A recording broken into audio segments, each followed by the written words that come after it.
Pinainit ko yan na ulam. Sabaw. Isaksak mo, ibalik mo yung extension nila, Chuchay.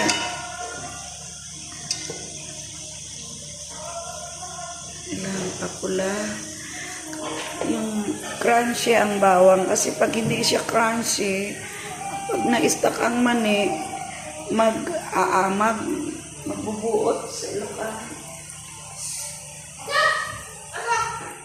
Bakit ikaw pag nandiyan na si Syra masyado kong maligaya?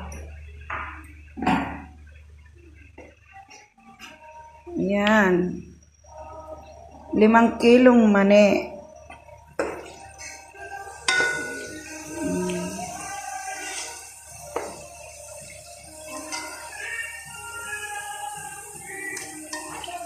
Mapula na. Kailangan mapulang-mapula yan. Pagka mapula na, saka mo na ilagay ang hanguin mo siya sa lalagyan. Kunin mo ng strainer. Hanguin.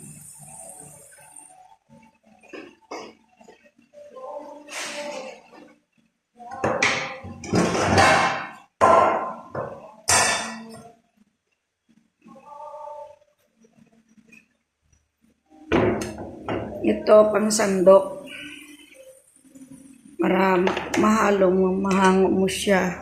So, yan.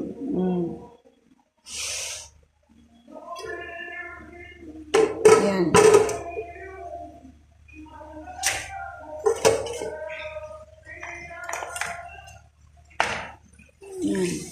Kailangan hindi masyadong sunog medyo pula lang. Ayan. Sa camera, kala mo hindi pa siya mapula, pero super pula na ito dito.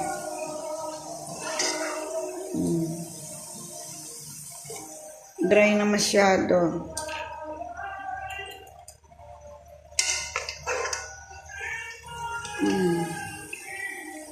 Ganyan siya.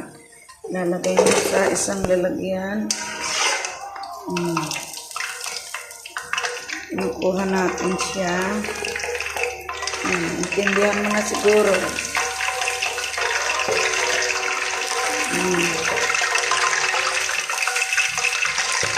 Kasi masusunog yan pag hindi mo siya tinanggal.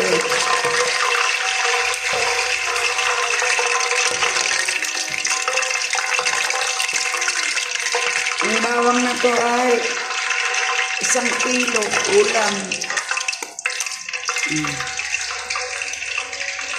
Ayan na, nahango ko na.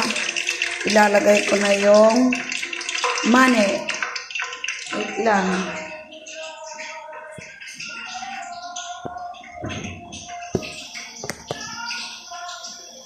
Hindi natin si mani.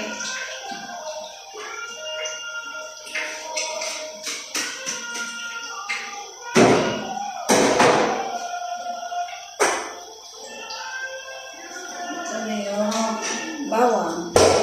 Kulang pa yan. Dami-dami kulang pa yan. Nakasunod na nga itong bawang. Pero sakto lang. Ang mantika niya na 1 galon. 1 galon na mantika.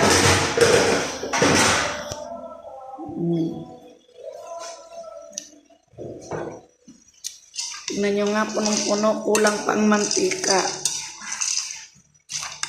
1 galong mantika, iyan. Siguro siya 2 litro kalahati. Pero kulang pa rin sa mantika, Dagdagan pa natin ng mantika. Kuha pa ako ng mantika, kulang yan. Dagdagan pa natin ng kalahating litro. Ayan, naintindihan mo na. Kailangan pag pumuputok-putok na yung mantika, mahina lang ang apoy Ayan, kulang pa yan. Kulang pa ang mantika, dagdagan ko pa. Naintindihan mo na ngayon? Sige na.